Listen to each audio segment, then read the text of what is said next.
एक ऐसा मंजर जहां हजारों का लश्कर खौफ से थर थर कांप रहा हो। मैदान में सामने खड़ा था जालूत, एक ऐसा जालिम जो इंसान कम और चलता फिरता पहाड़ ज्यादा लगता था।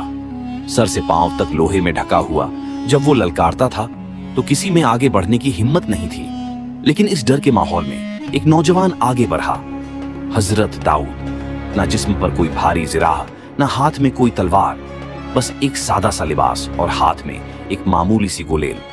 जालूत ने उन्हें देखकर जोरदार ठहाका लगाया कि ये बच्चा मुझ जैसे देव का मुकाबला करेगा। मगर वो भूल गया था कि ताकत जिस्म में नहीं, अल्लाह की मदद में होती है। हजरत दाऊद ने बिस्मिल्लाह पढ़कर गुलेल घुमाई। पत्थर हवा को चीरता हुआ गया और सीधा जालूत के माथे पर लगा। देखते ही देखते वो लोहे का पहाड़ जमीन पर ढेर हो गया। एक पत्थर ने पूरी जंग का पासा पलट दिया। इस फतह के बाद अल्लाह ने उन्हें बादशाहत दी और एक ऐसा मोर्चा दिया जो किसी और को नहीं मिला। लोहा उनके हाथों में मोम की तरह नरम हो जाता था। वो बिना आग के लोहे को मोड़कर जिराह बनाते थे। और सबसे हैरान करने वाली बात ये थी कि पूरी सल्तनत का खजाना उनके पास था, मगर वो बादशाह होकर भी सिर्फ अपनी हाथ की कमाई खाते थे।